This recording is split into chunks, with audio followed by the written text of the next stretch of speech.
We're talking about dialogue, a communication skill to resolve disagreements in marriage.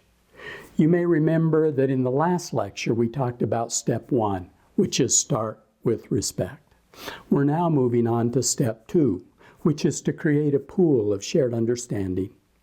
Actually, this is the very heart of conflict resolution. This step is not solving a problem, but it's coming to an understanding of how each of you views a problem or a situation. It's a critical step before you can search for solutions. In fact, I would say that the better job you do in this step, the easier it's going to be to arrive at mutually satisfying outcomes. To understand the importance of this step, I want to point out that the mistake that you or we often make in the middle of conflict is trying to persuade or convince or coerce our spouses into believing that our point of view is right and the whole truth. If you do that, your spouse is going to hear the message that their point of view is wrong, setting up resistance and a power struggle, like tastes great, less filling, is so, is not. Well, creating a pool of shared understanding is letting go of selling your point of view so that each of you can gain a greater understanding and even appreciation for your partner's point of view. And that's the whole purpose of this step and meaning of creating a pool of shared understanding. Your goal is to make it safe so each of you can add your thoughts, perceptions, and feelings into the pool of shared understanding. And as you do this, you can be a lot more effective in solving problems and making decisions. You're no longer feeling like you're fighting against each other. You now are on the same team. Here's a diagram of this step. As you can see, it's made up of 2 major skills, inquiry and disclosure. It's probably apparent to you that these skills correspond to the communication skills we talked about in the last section. Inquiry is a form of empathy. Disclosure is a form of assertiveness. By using these 2 skills, you're creating a pool of shared understanding. So let me talk about each of them, and starting with inquiry. Inquiry is encouraging your spouse to disclose his or her point of view, including their thoughts, perceptions, feelings, needs, and then you listen to them as they do so with empathy. You inquire by asking questions like, how do you see things? What are your thoughts, or what are your feelings about what's going on? You can even go a little bit deeper by asking, help me understand what's behind your thoughts and your feelings.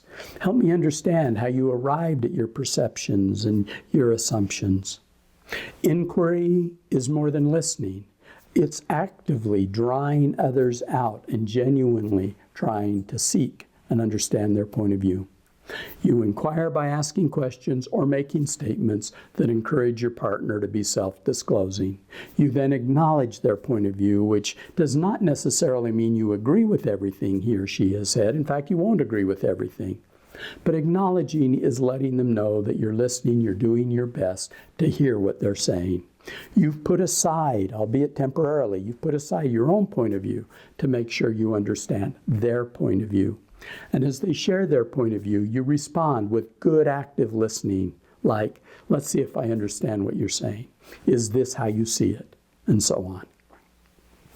Well, I want to acknowledge that inquiry and empathy can be difficult because you might not always like what you hear your partner saying. This harkens back to the discussion that we had earlier about vulnerable listening.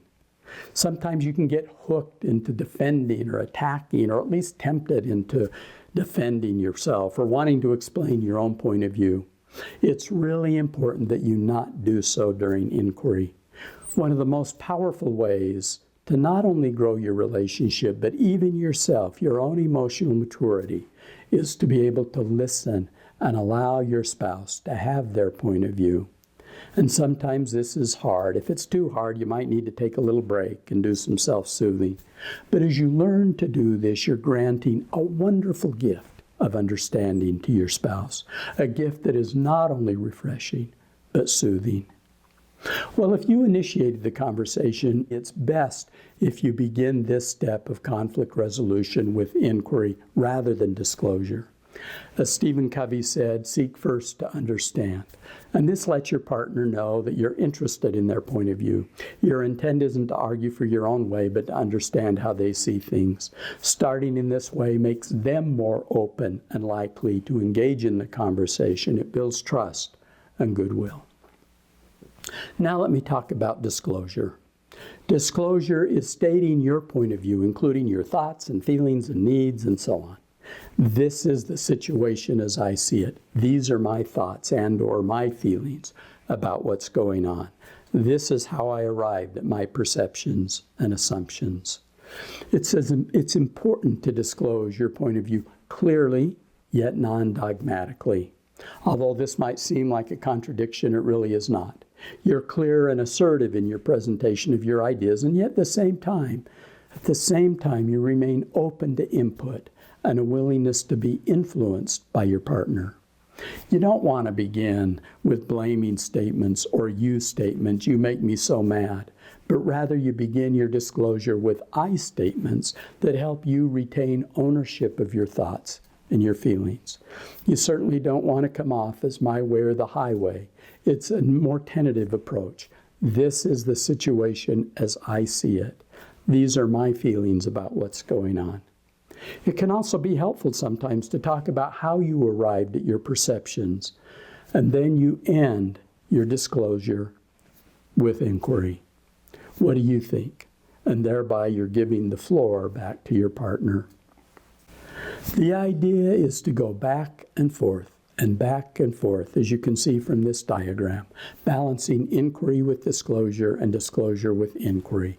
Wife shares her feelings or point of view, and then the husband shares his feelings or point of view. And this can go back and forth as long as it takes until you come to a shared understanding.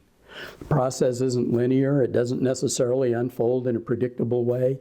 You let it evolve naturally, one person speaking at a time, with the other person listening to understand his or her point of view. No one person dominates the airtime. For big issues, this could go on for some time until you both feel like you've been heard. All points of view have been stated or added to the pool of shared understanding. If it seems like you've got most of the information in the pool and you're really understanding each other, you might check it out. Do you have anything more to say? Are we missing anything? Is there anything that either of us doesn't understand? Well, I've said before that this pool of shared understanding is not agreement. It's understanding of the various assumptions and feelings and points of view of the situation that are necessary before you can come to an agreement. But I will say that if you've been sincere in building your pool of shared understanding, you've influenced each other. You're more likely to begin seeing the situation somewhat differently than when you began the process. You're converging on your views of reality or the truth. When couples learn this process, they sometimes object because they think that maybe it'll take too much time. And it is true that this process takes more time in the short run, but it also results in much improved relationships, better understanding of complex issues, and better solutions. It actually saves time in the long run by avoiding long-standing misunderstandings or unproductive conflict, ill will, and resentment. Sometimes slower is faster. Taking time to build your pool of shared understanding can build trust, help you build trust, and make your relationship much stronger. Now, what I'm about to say is very important. Sometimes I'm even going to say that maybe even most of the time, building a pool of shared understanding is as far as you need to go in the process of dialogue. You've cleared the air, so to speak. You're beginning to understand one another, and this might be sufficient. In fact, this harkens back to Gottman's point that there may be conflicts that are unresolvable, or, as he says, many conflicts that are unresolvable. You're not always trying to get to a resolution. You talk to build understanding. Well, the next lesson is an example of creating pool of shared understanding from my own life.